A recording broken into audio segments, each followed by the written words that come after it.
Bonjour à tous, je m'appelle Stéphane, prédicateur international. Avant de commencer, merci de vous abonner à notre chaîne et d'activer la petite cloche à côté pour ne pas rater nos dernières vidéos. Nous vous proposons certains versets bibliques sur la foi et des contenus annexes pour aider les frères et sœurs qui veulent augmenter leur foi. Nous savons tous que, dans la vraie vie, de nombreuses personnes seront confrontées à diverses difficultés et problèmes tels que la pression au travail, les conflits familiaux, les revers conjugaux et diverses catastrophes telles que la peste, la famine, les invasions d'insectes qui arrivent maintenant, nous faisant nous sentir impuissants et confus. Nous ne savons pas comment faire face à la vie de l'avenir et perdons progressivement foi en Dieu. Alors, comment pouvons-nous renforcer notre foi pour suivre Dieu dans une telle situation? La lecture de ce qui suit vous aidera. Qu'est-ce que la foi dans la Bible? Or, la foi est la substance des choses qu'on espère, une conviction de celles qu'on ne voit point. Hébreux 11, 1. Jésus leur dit: « Si vous pouvez, tout est possible à celui qui croit. » Marc 9, 23.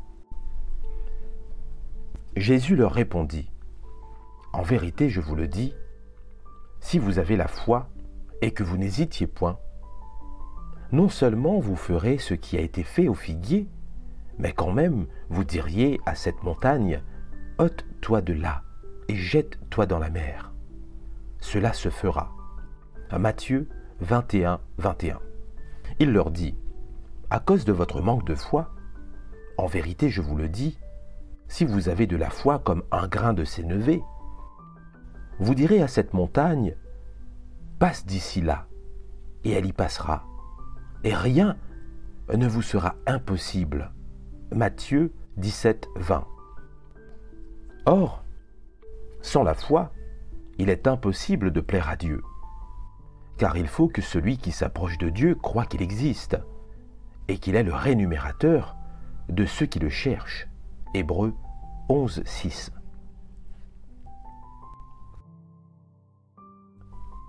Pour nous, nous ne sommes pas de ceux qui se retirent pour leur perte, mais de ceux qui gardent la foi pour sauver leur âme. Hébreux 10, 39. Comment la foi en Dieu prend-elle forme? Que 1000 tombent à ton côté et 10 000 à ta droite, tu ne seras pas atteint. Psaume 91, 7. Même quand je marche dans une vallée d'ombre mortelle, je ne crains aucun mal, car tu es avec moi. Ta houlette et ton bâton me rassurent. Psaume 23, 4. Ni par une armée, ni par la force, mais par mon esprit, dit Yahvé des armées. Zacharie 4, 6. Car Yahvé sera ton assurance, et il préservera ton pied de tout piège. Proverbe 3, 26. Au cœur constant, vous assurez la paix. La paix parce qu'il se confie en vous. Ésaïe 26, 3. Venez à moi, vous tous qui êtes fatigués, et ployés sous le fardeau, et je vous soulagerai. Prenez sur vous mon joug et recevez mes leçons. Je suis doux et humble de cœur, et vous trouverez du repos pour vos âmes. Matthieu 11, 28 à 29. Je vous ai dit ces choses afin que vous ayez la paix en moi. Vous avez des tribulations dans le monde, mais prenez confiance, j'ai vaincu le monde. Jean 16, 33.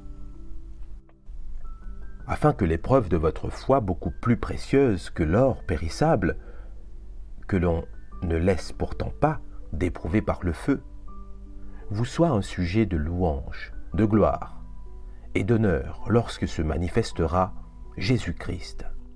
1 Pierre 1, 7. Je vais lire encore 2 passages de la parole. Nous aurons une vision plus claire du chemin de pratique.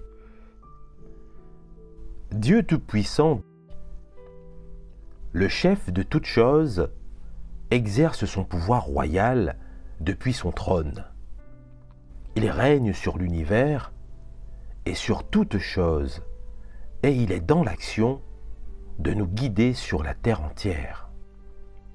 Nous serons près de lui à tout moment et nous nous présenterons devant lui en toute tranquillité, sans manquer un seul moment et avec des leçons que nous pouvons apprendre en permanence. Tout, depuis l'environnement qui nous entoure, jusqu'aux personnes, aux événements et aux objets, tout cela existe avec la permission de son trône. Ne laisse en aucun cas des griefs survenir dans ton cœur, où Dieu ne t'accordera pas sa grâce. Quand la maladie frappe, c'est dû à l'amour de Dieu et à coup sûr, ses intentions bienveillantes sont derrière cela.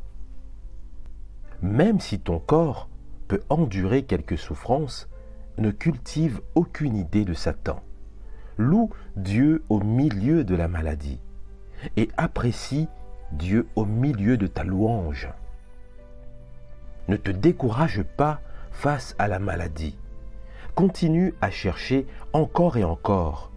Ne perds jamais espoir et Dieu t'illuminera de sa lumière. À quoi ressemblait la foi de Job? Dieu Tout-Puissant est un médecin tout-puissant. Demeurer dans la maladie, c'est être malade, mais demeurer dans l'esprit, c'est être bien. Tant qu'il te restera un dernier souffle, Dieu ne te laissera pas mourir. Nous avons en nous la vie ressuscitée du Christ. Indéniablement, nous manquons de foi en la présence de Dieu. Que Dieu nous donne une vraie foi, vraiment douce par la parole de Dieu. La parole de Dieu est un médicament puissant. Elle couvre de honte les démons et Satan. Comprendre la parole de Dieu nous donne un soutien. Sa parole agit rapidement pour sauver notre cœur. Elle dissipe toute chose et apaise tout. La foi est comme un pont à tronc d'arbre unique. Ceux qui se cramponnent totalement à la vie auront du mal à la traverser. Mais ceux qui sont prêts à se sacrifier pourront traverser d'un pas assuré et sans inquiétude. Si les hommes nourrissent des pensées timides et craintives, c'est parce que Satan les a dupés, craignant que nous traversions le pont de la foi pour entrer en Dieu. Satan essaie par tous les moyens possibles de nous communiquer ses pensées. Nous devons à tout moment prier pour que Dieu nous illumine de sa lumière. À tout moment, compter sur Dieu pour purger le poison de Satan qui est en nous. Pratiquer dans notre esprit, à tout moment, la manière de nous rapprocher de Dieu et de laisser Dieu dominer tout notre être. Durant les épreuves, il est normal que les gens soient faibles, qu'ils aient de la négativité en eux, ou qu'ils manquent de clarté au sujet de la volonté de Dieu ou de leur voie de pratique. Mais dans tous les cas, tu dois, tout comme Job, avoir foi en l'œuvre de Dieu et de ne pas nier Dieu. Bien que Job fût faible et qu'il maudit le jour de sa naissance, il ne nia pas que toutes les choses dans la vie humaine ont été accordées par l'Éternel et que l'Éternel est aussi celui qui les reprend toutes. Peu importe la façon dont il a été testé, il a maintenu cette croyance. Dans ton expérience, peu importe l'épurement que tu subis à travers les paroles de Dieu, ce que Dieu exige de l'humanité, en un mot, c'est sa foi en lui et son amour pour lui. Ce qu'il perfectionne en œuvrant de cette manière, c'est la foi des hommes, leur amour et leur aspiration. Dieu accomplit l'œuvre de la perfection des hommes.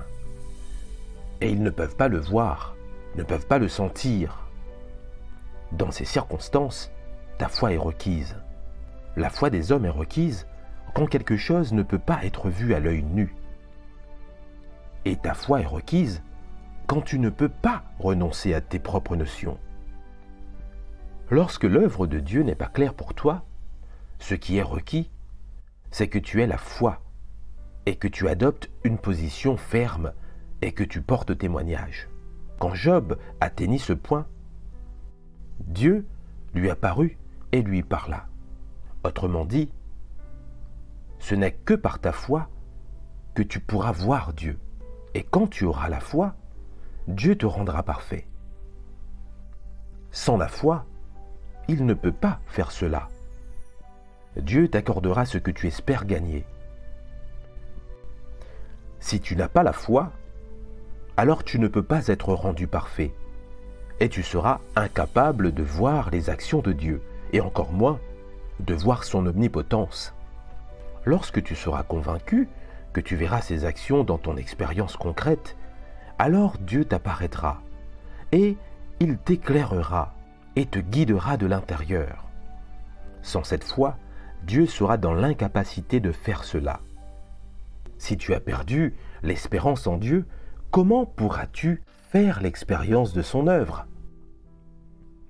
Par conséquent, ce n'est que lorsque tu as la foi et que tu ne nourris pas de doute envers Dieu, ce n'est que lorsque tu auras la vraie foi en lui, peu importe ce qu'il fait, cela t'éclairera et t'illuminera dans tes expériences.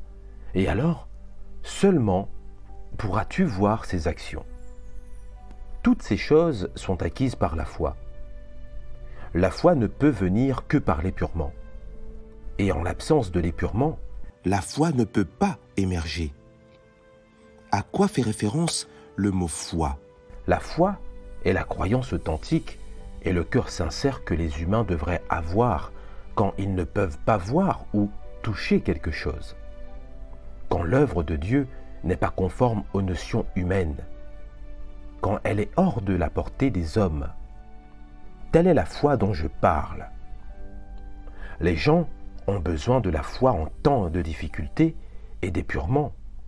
Et l'épurement vient avec la foi. La foi et l'épurement ne peuvent être dissociés.